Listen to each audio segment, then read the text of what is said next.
Assalamualaikum dan selamat sejahtera. Hari ini kita sambung ke topik 2.3 saling bersandaran dan interaksi antara organisma dengan persekitaran.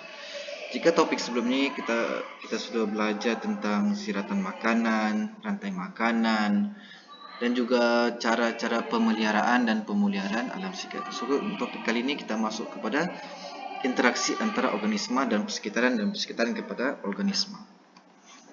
So, sebelum kita masuk topik ini, ada baiknya kalau kita belajar tentang 5 kata kunci yang penting lah. Yang pertama sekali habitat. Apa tu habitat? Sebelum ini saya dah sebutkan habitat adalah tempat tinggal organisma, spesies, apa tu spesies, populasi, komuniti dan juga ekosistem. Habitat adalah tempat tinggal organisma hidup dan tempat dia membiak dan mencari makan lah. Sebagai contoh, habitat yang mudah dicari lah sungai, habitatnya di padang sekolah, habitat organisma tersebut mungkin di kolam ataupun di tasik. Dalam gambar raja ini, kamu dah nampak, ini adalah contoh sungai.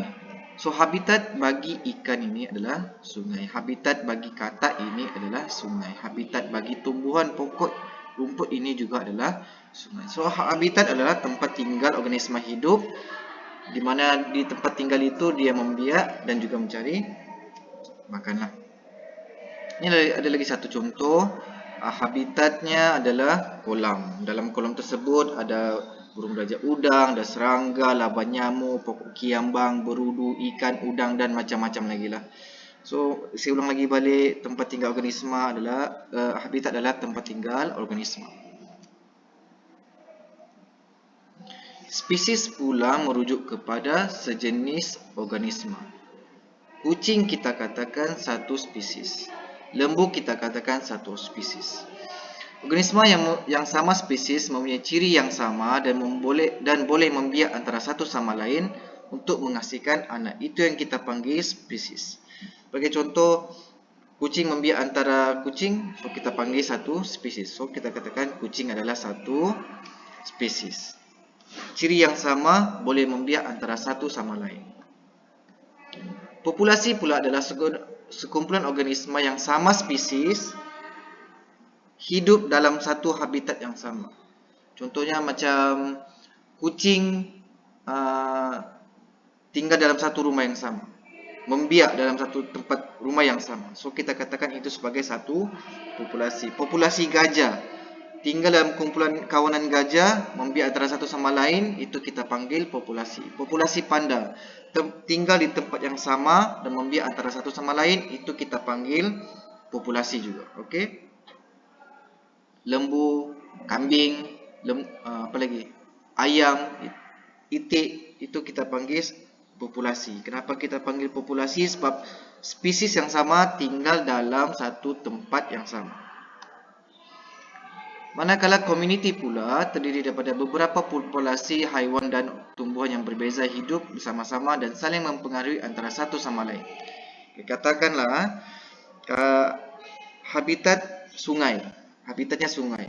Dalam sungai ada katak, ada serangga, ada rumput, ada ikan, ada lava. So, katak kita katakan satu populasi, rumput satu populasi, ikan satu populasi, lava satu populasi. Okey. Ikut definisi, komuniti adalah gabungan beberapa populasi yang tinggal di tempat yang sama. Komuniti adalah beberapa populasi haiwan yang tinggal di tempat yang sama.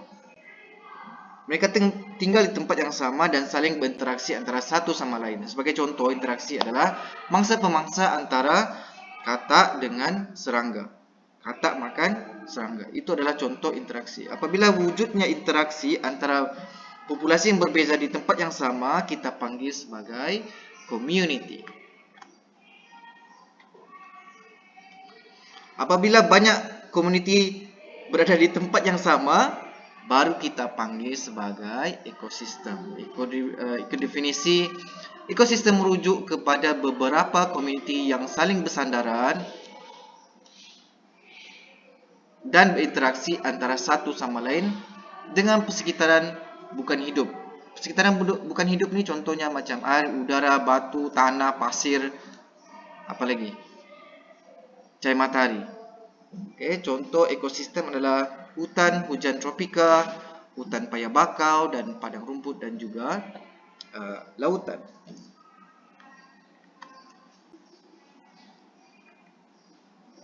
So dipermudahkan, contohnya spesies harimau. Banyak harimau kita panggil dia sebagai populasi. Okey, satu lagi spesies gajah. Banyak gajah kita panggil populasi gajah. Apabila gajah dan harimau tinggal di satu tempat yang sama, kita panggil dia sebagai community. So istilah saling bersandaran antara satu sama lain ini akan membentuk satu ekosistem yang seimbang. Dalam satu ekosistem yang seimbang terdapat pelbagai spesies yang tinggal bersama dalam satu habitat. Untuk kekal hidup, mereka akan saling bersandaran antara satu sama lain, saling bergantungan antara satu sama lain. Sebagai contoh, dalam satu habitat, kita ambil contoh, dalam satu habitat tu ada ular dengan tikus. Okey. Ular bergantung kepada tikus untuk makanan sebab ular makan tikus. Apa jadi kalau bilangan tikus tidak ada? Ular tidak ada makanan. Lama-lama ular akan mati. Maka apabila jadi seperti itu, ekosistem menjadi tidak seimbanglah.